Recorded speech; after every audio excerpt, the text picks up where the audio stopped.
बम फटने में पौन घंटा रह गया था। मेरी जीप शहर में दाखिल हो गई थी। मैं सीधा स्टेशन पहुंचा। मालूम हुआ कि 2 घंटे से पहले कोई गाड़ी अमृतसर नहीं जा रही। मैं फौजी जीप में अमृतसर तक सफर करने का खतरा मोल नहीं ले सकता था। मुझे अपनी वर्दी भी तब्दील करके आम कपड़े पहनने थे। मेरे पास सिवाय चंद 100 रुपयों के कुछ भी नहीं था। मैंने सोचा कि कहीं से सिविलियन कपड़े हासिल किए जाएं। मैं शहर के फैशनेबल बाजार में पहुंच गया। जीप खड़ी करके मैं एक रेडीमेड कपड़ों की दुकान में घुस गया। एक फौजी अफसर को देखकर सेल्समैन फौरन मेरी तरफ लपके। मैं अपने हवास को बड़ी मुश्किल से काबू किए हुए था। मैं अपने लिए गर्म पतलून और जैकेट वगैरह पसंद करने लगा। दुकान में दीवार पर क्लॉक लगा हुआ था। बम के धमाके में 40 मिनट बाकी रह गए थे। मैंने एक छोटे से कमरे में जाकर वर्दी उतारी और नए कपड़े पहन लिए। गले में एक मफलर भी लपेट लिया। बाहर आकर मैंने दुकानदार से कहा, प्लीज मेरी वर्दी पैक कर दें। दरअसल मैं एक खास मिशन पर हूँ और आपको मालूम है कि आजकल हालात कैसे हैं। दुकानदार हाथ जोड़कर बोला, जी हाँ महाराज, भगवान आपकी रक्षा करे। उसने फौरन वर्दी पैक करवा दी। मैंने बिल अदा किया और दुकान से बाहर आया। जीप बाजार में एक तरफ खड़ी थी। अब एक और मुसीबत थी।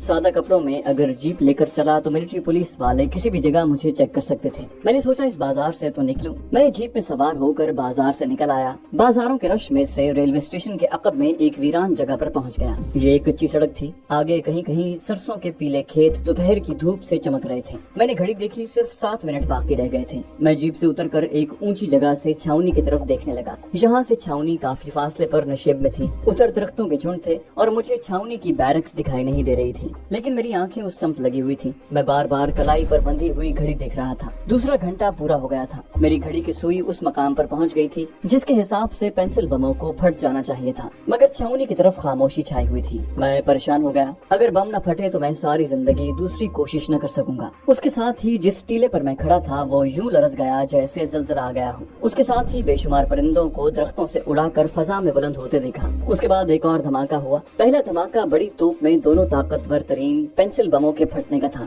और दूसरा शायद धमाका वहाँ पर रखे गोला बारूद के फटने से पैदा हुआ था। छावनी की तरफ से अब स्याह रंग का धुएं का एक बहुत बड़ा मरगुला उठकर आसमान की तरफ बुलंद हो रहा था। मैंने फर्त मुसर्रत से मुट्ठियां भेज कर लहराई, मगर साथ ही इस एहसास ने अपनी लपेट में ले लिया कि मेरा पाकिस्तानी जासूस होना साबित हो चुका है और छावनी की फौज मेरी तलाश में निकल चुकी होगी। पठानकोट, अमृतसर और जालंधर शहर में मेरे बारे में तारें दे दी गई होंगी। उनके पास मेरी तस्वीर नहीं थी, मगर मेरा हुलिया बता दिया गया होगा। मेरी तस्वीर मेरे मिलिट्री आईडी कार्ड पर लगी हुई थी। मैं भागता हुआ टीले से उतरकर जीप के पास आया। लिफाफे में से वर्दी निकालकर उसमें से अपना आईडी कार्ड निकाला और टुकड़े टुकड़े कर दिया। जीप को वहीं छोड़ा और सड़क से हटकर खेतों में चलने लगा। मेरी जेब में 200-250 रुपए थे। उसके अलावा मेरे पास कुछ भी नहीं था। मेरा इरादा था जिस कदर जल्दी हो सके वीरान और उजाड़ इलाकों से गुजरता हुआ बटाला में इमाम मस्जिद के पास पहुंच जाऊं। ये कोई आसान काम नहीं था। फौज, पुलिस और सीआईडी चौकस हो चुकी थी। मैं अपना हुलिया तब्दील नहीं कर सकता था सिवाय इसके कि शेव न करूं। मगर बटाले पहुंचते पहुंचते मेरी दाढ़ी कितनी बढ़ सकती थी। मैं सोचता हुआ आगे बढ़ता रहा। दिल में यही ख्याल था कि बटाला पहुंचकर अगर इमाम साहब ने मुझे अपने पास कुछ दिनों के लिए पनाह दे दी तो वहां से भेस बदल कर अमृतसर जाकर करौंडिया से मिलूंगा और उसकी मदद से इंडियन बॉर्डर क्रॉस करके पाकिस्तान निकल जाऊंगा। मेरा मिशन खत्म हो चुका था। जिस अज़्म को मैं दिल में लेकर लाहौर से तन्हा रज़ाकाराना तौर पर निकला था वो पाया तकमील को पहुंच चुका था। अगरचे मेरी जिंदगी अभी तक मौत की संगलाख वादियों में घिरी हुई थी। मैं खामोशी से दरख्तों के नीचे से होकर चला जा रहा था। कुछ फासले पर एक हिंदू किसान कंबल की बुक्कल मारे खेत में हल चला रहा था। मैं आगे बढ़ता गया। असल में मुझे देहाती लिबास में होना चाहिए था, मगर वहाँ देहाती लिबास मुझे कहाँ मिल सकता था। कुछ फासले पर वही किसान हल चलाता नजर आ रहा था जिसको मैंने पहले भी देखा था। मुझे भूख लगने लगी थी। वहाँ इर्द गिर्द मुझे कोई गांव भी नजर नहीं आ रहा था। इसी तरह रेलवे लाइन के साथ साथ कुछ हट कर चलता रहा। 1 घंटे बाद मैंने 3 कच्चे कोठे देखे। मैं उनके करीब जाते हुए खौफ महसूस कर रहा था, लेकिन मैं एक मकान के करीब से गुजरा तो मुझे एक दीवार के साथ एक औरत रोटियां पकाती नजर आई। मेरे कदम रुक गए। मैंने करीब जाकर हाथ जोड़कर हिंदुओं की तरह नमस्कार किया और कहा, माता जी भूख लगी है। उधेड़ उम्र की औरत ने बड़े प्यार से कहा, पुत्रा भूख लगी है तो आजा रोटी खा। मैं उसके सामने जमीन पर बैठने लगा तो उसने पीछे से एक चौकी निकाल कर मुझे दी। पुत्र इस चौकी पर बैठो। उसने हांडी में से साग निकाल कर रोटी पर डाल दिया और मुझे देकर पूछा, तुम बाबू लगते हो, कहाँ से आ रहे हो? मैंने कहा, माता जी मैं बटाला के पटवारी सुंदर दास का पुत्र हूँ, अगले गाँव जा रहा हूँ, पिताजी का काम है। मैंने जवाब दिया और 2-3 रोटियां हड़प करके पानी पिया और प्रणाम करता हुआ आगे रवाना हो गया। मैं पगडंडियों पर चल रहा था। सामने कीकर और नीम के दरख्तों का सिलसिला फैला हुआ था। इन दरख्तों के पार एक छोटी सी पक्की सड़क रेलवे लाइन की तरफ जाती थी। आगे एक रेलवे फाटक था जिसके करीब एक ट्रक खड़ा था। मैंने चंद कदम आगे जाकर देखा तो ट्रक पर गोभी लदी हुई थी। उसका सिख ड्राइवर और क्लीनर खोखे के पास खड़े चाय पी रहे थे।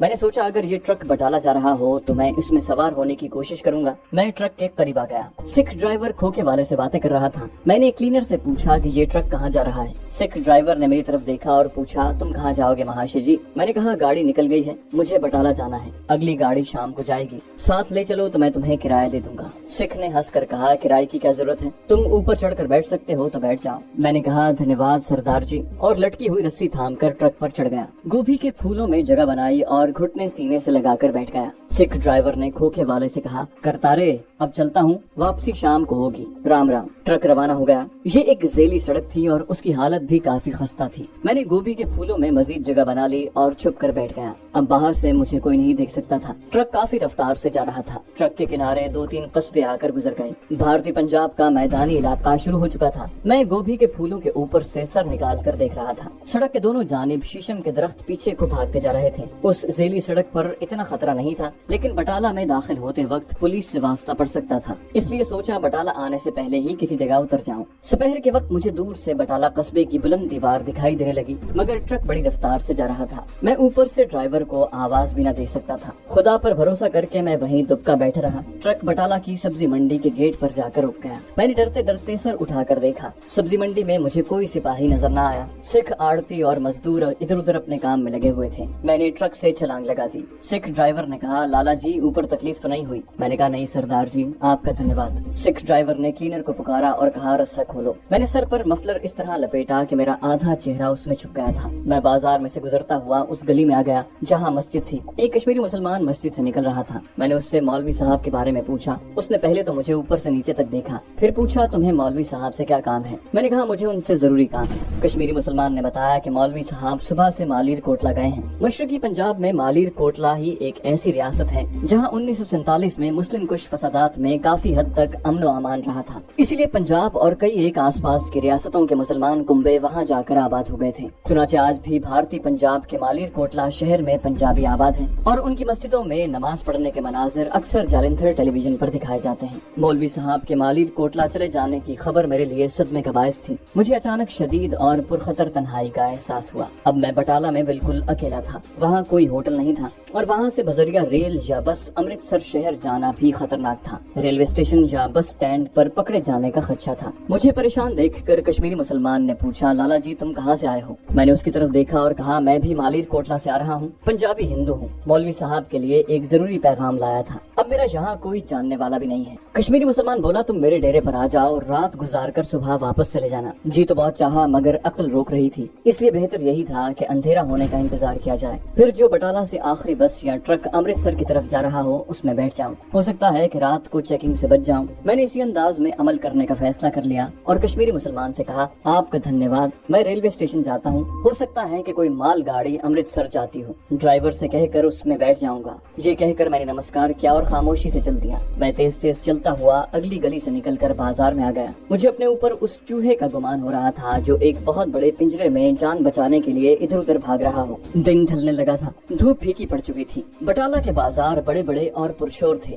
زیادہ آبادی سکھوں کی تھی، ہر طرف سکھ ہی سکھ نظر آ رہے تھے۔ جہاں مجھے پولیس کا کوئی وردی پوش سپاہی دکھائی دیتا میں کنی کترا کر دوسری طرف نکل جاتا۔ ریلوے اسٹیشن جانے کی بجائے میں قصبے کے جنوب میں واقع ایک چائے کی دکان میں بیٹھ گیا۔ یہ ایک سکھ کا ہوٹل تھا۔ ہوٹل میں بہت سے لوگ سردی سے بچنے کے لیے بیٹھے چائے پی رہے تھے، ان میں سکھ بھی تھے اور ہندو بھی۔ میں نے گرم اونی مفلر سر پر لپیٹ رکھا تھا اور ہولیے سے کوئی کلرک لگتا تھا۔ یہ ایک غیر معروف سا علاقہ تھا جہاں پولیس کا سپاہی بھی کہیں نہیں تھا۔ وہاں بیٹھے بیٹھے مجھے شام ہو گئی۔ میں منتظر تھا کہ ذرا اندھیرا پھیلے تو وہاں سے نکلوں۔ ریڈیو پر ہندی میں خبریں نشر ہونے لگیں۔ ان خبروں سے معلوم ہوا کہ مشرقی پاکستان کے حالات بہت زیادہ خراب ہو گئے ہیں اور بھارتی فوجوں کو اپنے ملک کی سلامتی کے لیے چوکس رہنے کی ہدایت کی گئی ہے۔ یہ میرے لیے بہت ہی مایوس کن خبر تھی، کیونکہ اس طرح سے سرحدوں پر بھارتی فوج آ جائے گی اور بارڈر کراس کرنا ناممکن ہو جائے گا۔ میں خاموش بیٹھا چائے پیتا رہا۔ اب جلد از جلد کرونڈیا سے ملنا ضروری ہو گیا تھا۔ اندھیرا گہرا ہو گیا تو میں ہوٹل سے باہر آ گیا اور بس اسٹینڈ کی طرف چلنے لگا۔ بس اسٹینڈ پر کافی رش تھا، ایک بس بھر چکی تھی، مجھے بھی اسی بس میں جگہ مل گئی۔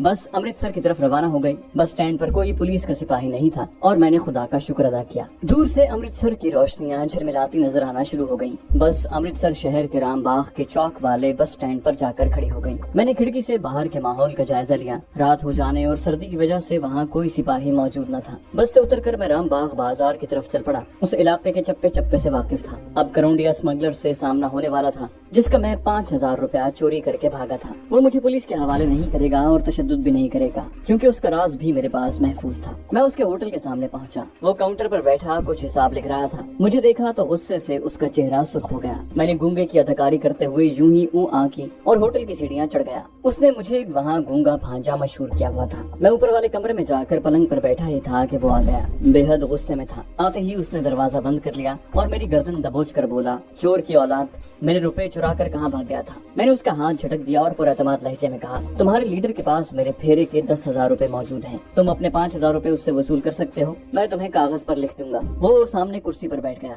मगर तुम्हें रुपए चुराने की क्या जरूरत थी? तुम कहाँ फरार हो गए थे? तुम्हारे बारे में किसी को कुछ मालूम नहीं हुआ? मैंने कहा, नहीं, किसी को कुछ मालूम नहीं हुआ। वो बोला, मगर तुम कहाँ भाग गए थे? तुम्हें यहाँ से फरार होने की क्या जरूरत थी? क्या तुम अकेले बॉर्डर क्रॉस करना चाहते थे? मैंने कहा, नहीं, मैं एक जरूरी काम से दिल्ली चला गया था, बस इससे ज्यादा मैं तुम्हें कुछ नहीं बता सकता। वो गौर से मेरी तरफ देखने लगा। तुम कोई बात मुझसे छुपा रहे हो। मैं उसे कुछ नहीं बताना चाहता था। वो एक स्मगलर था और पाकिस्तान के खिलाफ गैर कानूनी सरगर्मियों में मुलव्विस था। उसकी जगह कोई दूसरा पाकिस्तानी होता तो शायद मैं उसे सब कुछ बता देता। मैंने कह दिया कि मैं एक जरूरी काम से दिल्ली चला गया था, अब वापस आ गया हूँ, इससे ज्यादा मैं कुछ नहीं बता सकता। वो एक गहरी सांस लेकर खामोश हो गया। फिर बोला, कमबख्त, तूने मेरी रूह फनाह कर दी थी। मैंने ये दिन कांटों पर गुजारे हैं। हर वक्त गिरफ्तार होने का धड़का लगा रहता था। एक तो तुम ना तजुर्बाकार हो और ऊपर से तुम्हारे पास शनाख्ती निशान तक नहीं, और सीधे दिल्ली की तरफ निकल गए। तुम्हें मालूम नहीं था कि भारत के सियासी हालात क्या हैं। जगह जगह CID फिर रही है। मैंने उसे बताया कि अब मैं पाकिस्तान जाता हूँ, मुझे बॉर्डर क्रॉस करवा दो। वो भड़क कर बोला, अब तो तेरा बाप भी तुझे बॉर्डर क्रॉस नहीं करवा सकता। बॉर्डर पर फौज आ गई है, हमारा सारा काम ठप होकर रह गया है। मैंने कहा, मुझे किसी खुफिया रास्ते से निकाल दो। वो तंजिया अंदाज में हंस पड़ा। सब खुफिया रास्ते बंद हैं। गोली खानी है तो बॉर्डर पर चले जाओ। अब तुम्हारे लिए यही बेहतर है कि खामोशी से गूंगे बनकर यहीं बैठे रहो। हालात नॉर्मल हो जाएंगे तो तुम्हें पाकिस्तान पहुंचा दूंगा।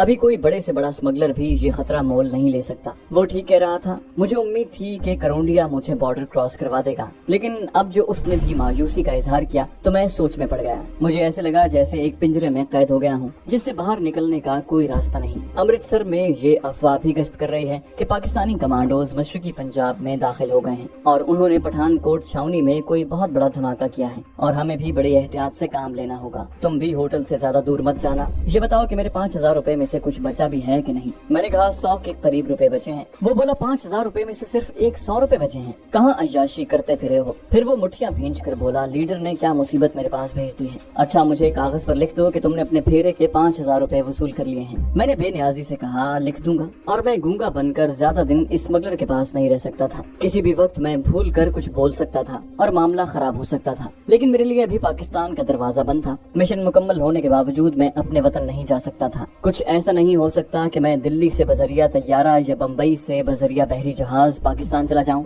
वो तल्ख लहजे में बोला, वहाँ तुम्हारा कोई मामा नहीं बैठा हुआ जो बगैर पासपोर्ट वीजे के जाने देगा, और ऐसा ख्याल दिल में लाए तो तुम अपने साथ मुझे भी मरवाओगे। बस इस कमरे में पड़े रहो। पासपोर्ट वीजे के ख्याल से अचानक मुझे भारत में पाकिस्तानी सिफारत खाने का ख्याल आया। मैं किसी तरह दिल्ली पाकिस्तानी सिफारत खाने पहुँचकर अपने मुल्क के सफीर से बात करूँ और उसे अपनी कारगुजारी सुना दूं, तो वो मेरी जरूर मदद करेगा और मुझे पाकिस्तान पहुंचा देगा। मेरे दिल में उम्मीद की एक किरण रोशन हो गई थी। मैंने अमृतसर से जाकर पाकिस्तानी सफीर से मुलाकात करने का फैसला कर लिया। मैंने करौंडिया को मुतमिन करने के लिए कहा कि ठीक है, तुम जैसा कहोगे वैसा ही करूंगा। जब तक हालात ठीक नहीं हो जाते मैं इस होटल से बाहर नहीं जाऊंगा। वो चला गया और मैं वहाँ से फरार होकर दिल्ली जाने के बारे में गौर करने लगा। रात को खाना खाकर मैं उसी कमरे में पलंग पर पड़ गया। मैं सोच रहा था कि मेरे पास सिर्फ 70-80 रुपए हैं। क्या इन रुपयों से काम चल जाएगा? जाहिर है करौंडिया अब मुझे एक पाई भी नहीं देगा। मैंने फैसला कर लिया कि इन्हीं रुपयों से काम चलाऊंगा। दिल्ली पहुंचकर एक बार पाकिस्तानी सफीर से मुलाकात हो गई तो पैसों की जरूरत नहीं रहेगी। वहाँ मेरा पासपोर्ट भी बन जाएगा और मुझे बजरिया हवाई जहाज पाकिस्तान पहुंचा दिया जाएगा। थोड़ी देर पहले मेरे दिलो दिमाग पर मायूसियों के जो बादल छाए हुए थे वो छट गए और मैं सो गया। दूसरे दिन अखबारों में पठानकोट छावनी में धमाके की खबर इन 6 सुर्खियों के साथ छपी कि पाकिस्तानी कमांडोज और तखरीबकार भारत में दाखिल हो गए हैं और उन्होंने पठानकोट छावनी में धमाका किया है। किसी भी अखबार में ये खबर नहीं छपी थी कि पठानकोट छावनी की सबसे कीमती और सबसे बड़ी और जदीद तोप के परखचे उड़ गए हैं। मैं नीचे होटल में आकर नाश्ता करने लगा। वहाँ एक खद्दरपोश और कांग्रेसी टोपी वाला हिंदू लाला पठानकोट छावनी के धमाके पर तबसरा कर रहा था और बेहद गुस्से में पाकिस्तान को बुरा भला कह रहा था। दूसरे हिंदू सिख उसकी हाँ में हाँ मिला रहे थे। करौंडिया रात को मेरे कमरे में प्याली में थोड़ा सा ज़ाफ़रान भिगोकर इस ताकीद के साथ रख गया था कि सुबह माथे पर तिलक लगाकर नीचे आऊं। चुनाचे उस वक्त मेरे माथे पर हिंदुओं की तरह ज़ाफ़रान का आधा इंच लंबा निशान मौजूद था। मैं खामोशी से नाश्ता करता کرتے ہوئے ہندی اخبار میں ریل گاڑیوں کے اوقات پڑھ رہا تھا۔ جنتا ایکسپریس امرتسر سے شام کے وقت روانہ ہوتی تھی۔ یہ گاڑی دلی سے ہوتی ہوئی بمبئی جاتی تھی۔ میں نے اس گاڑی میں جانے کا فیصلہ کر لیا، چنانچہ ناشتہ کر کے اوپر اپنے کمرے میں جا کر لیٹ گیا۔ دوپہر کا کھانا اوپر بھجوا دیا گیا۔ میں کمرے میں ہی پڑا اپنے نئے سفر کے بارے میں سوچ اور وچار کر رہا تھا۔ مجھے اپنا یہ سفر مشکل نظر نہیں آ رہا تھا۔ میں ٹرین کے دوسرے مسافروں میں گم ہو کر اپنے آپ کو چھپا کر دلی پہنچنے میں کامیاب ہو سکتا تھا۔ جنتا ایکسپریس امرتسر ریلوے اسٹیشن سے شام 7:30 بجے چلتی تھی۔ میں 6 بجے کے قریب کمرے سے نکل کر نیچے ہوٹل میں آ گیا اور کونے والی میز پر بیٹھ کر چائے پی، 2 کریم رول کھائے۔ میں اپنا پیٹ زیادہ سے زیادہ بھر لینا چاہتا تھا۔ کرونڈیا اس وقت کاؤنٹر پر نہیں تھا۔ یہ میرے لیے سنہرا موقع تھا۔ میں چائے ختم کر کے اٹھا اور بڑی بے نیازی سے ٹہلتا ہوا ہوٹل کی سیڑھی اتر کر بازار میں آ گیا۔ 2-1 منٹ بازار میں کھڑا جائزہ لیتا رہا کہ کرونڈیا کہیں آس پاس تو نہیں ہے۔ بازار کی روشنیوں میں وہ کہیں دکھائی نہ دیا۔ میں قدم قدم چلتا بجلی والے چوک سے گزر کر ہال بازار میں آ کر پان والے ہندو کی دکان پر کھڑا ہو گیا۔ ہندو پنواڑی نے ہنس کر کہا، کیوں گونگا رام، آج تو بڑے ہیرو بنے ہوئے ہو، پتلون اور جیکٹ ماموں نے لے کر دی ہے۔ میں نے گونگوں کی طرح ہاتھ ہلا کر غوغا کیا اور ہنستا ہوا بازار میں یوں آگے کی جانب چلنے لگا جیسے ٹہل رہا ہوں۔ چند قدم چلنے کے بعد پیچھے دیکھا، کرونڈیا اب بھی نظر نہ آیا، گویا میدان صاف تھا۔ میں نے اپنی رفتار تیز کر دی۔ مسجد خیر الدین کے قریب ایک خالی رکشہ آ گیا۔ میں لپک کر اس میں بیٹھ گیا اور سکھ رکشہ ڈرائیور سے کہا، اسٹیشن چلو۔ ہال دروازے کے نیچے سے رکشہ گزرا، سامنے کمپنی باغ کو جانے والا بڑا پل آ گیا۔ سکھ ڈرائیور پورا زور لگا کر پل کی چڑھائی چڑھنے لگا۔ رکشہ پل کے اوپر جا کر دوسری طرف ریلوے اسٹیشن کی طرف جاتی سڑک کی ڈھلان اترنے لگا۔ امرتسر اسٹیشن پر کافی رش تھا۔ جنتا ایکسپریس کے جانے کا وقت ہو رہا تھا۔ مسافر اپنا اپنا سامان لیے اندر جا رہے تھے۔ میرے پاس کوئی سامان نہیں تھا۔ میں اسٹیشن سے چند قدم پیچھے اتر گیا۔ رکشے والے کو 2 روپے دے کر ریلوے اسٹیشن کی عمارت کی بجائے سامنے والے ہوٹل کی طرف چل پڑا۔ جب میں نے دیکھا رکشہ ڈرائیور نظروں سے اوجھل ہو گیا ہے تو ریلوے اسٹیشن کی طرف بڑھا۔ ٹکٹ والی کھڑکی پر رش تھا۔ جنتا ایکسپریس میں کوئی فرسٹ کلاس اور سیکنڈ کلاس نہیں تھی۔ میں نے قطار میں کھڑے ہو کر ٹکٹ لیا اور مفلر سے منہ چھپا کر پلیٹ فارم پر آ گیا۔ جنتا ایکسپریس پلیٹ فارم پر لگ چکی تھی اور مسافر اس میں اپنا اپنا سامان رکھ رہے تھے۔ یہاں سپاہی اور CID کے آدمی بھی تھے، مگر میں بڑے اعتماد کے ساتھ ایک ڈبے کی طرف بڑھا اور دوسرے مسافر کے ساتھ اس میں داخل ہو گیا اور کونے والی سیٹ پر بیٹھ گیا۔ میں نے اپنے منہ پر سے مفلر ہٹا لیا تھا تاکہ کسی کو خامخواہ شک نہ ہو۔ اس طرح میرا چہرہ پہچانے جانے کا بھی خطرہ تھا۔ میں نے منہ دوسری طرف کر لیا اور لائن پار پلیٹ فارم پر کھڑے ٹھیلوں کی طرف دیکھنے لگا۔ 1 منٹ بڑی مشکل سے گزر رہا تھا۔ گاڑی چلنے میں ابھی کچھ دیر تھی۔ ایک سپاہی ہمارے ڈبے میں داخل ہو گیا۔ میرا دل اچھل کر حلق میں اٹک گیا۔ یا اللہ خیر، یہ بلا اندر کیا لینے آئی ہے؟ سپاہی نے ایک مسافر کو گردن سے پکڑا اور بولا، کلی کے پیسے کیوں نہیں دیتے؟ باہر ایک سکھ کلی کھڑا شور مچا رہا تھا کہ لالا جی نے 5 روپے طے کیے تھے، اب 1 پیسہ بھی نہیں دیتا۔ لالا جی نے ہاتھ جوڑ کر سپاہی سے کہا، مہاراج غصہ کیوں کرتے ہو؟ یہ لیں 5 روپے، میری گردن نہ دبائیں مہاراج۔ اس نے جیب سے رومال نکال کر کھولا، اس میں سے 5 روپے کا میلا کچیلا سا نوٹ سپاہی کو دیا تو اس نے گردن چھوڑ دی اور نوٹ کلی کی طرف پھینک کر کہا، یہ لو سردار جی اپنی مزدوری، اور ڈبے سے اتر گیا۔ میری جان میں جان آئی۔ سکھ سپاہی چلا گیا تو ہندو لالا اس کے خلاف زہر اگلنے لگا، مہاراج یہ سب کلیوں سے ملے ہوتے ہیں، اندھیر نگری ہے مہاراج، کانگریس کو ہماری کوئی خبر نہیں مہاراج۔ انجن نے سیٹی بجائی اور دوسری وسل دی تو پلیٹ فارم سے گاڑی کی سیٹی سنائی دی اور پھر ایک دھچکے کے ساتھ جنتا ایکسپریس پلیٹ فارم سے کھسکنے لگی۔ میں نے اطمینان کا سانس لیا اور مفلر سر پر لپیٹ لیا، ہاتھ گرم جیکٹ کی جیبوں میں ٹھونس کر کونے میں ٹیک لگا لی۔ تھوڑی ہی دیر بعد گاڑی امرتسر سے نکل کر جالندھر کی طرف اڑی جا رہی تھی۔ تو دوستو یہ تھی ہماری آج کی ایپیسوڈ۔ امید کرتے ہیں آپ کو ہماری کہانی پسند آئی ہوگی۔ جانے سے پہلے اس ویڈیو کو لائک کیجیے اور شیئر کرنا مت بھولیے۔ کامنٹ کر کے ہمیں بتائیے کہ آپ کو ہماری ویڈیو کیسی لگی، اور اگر ابھی تک آپ نے اس چینل کو سبسکرائب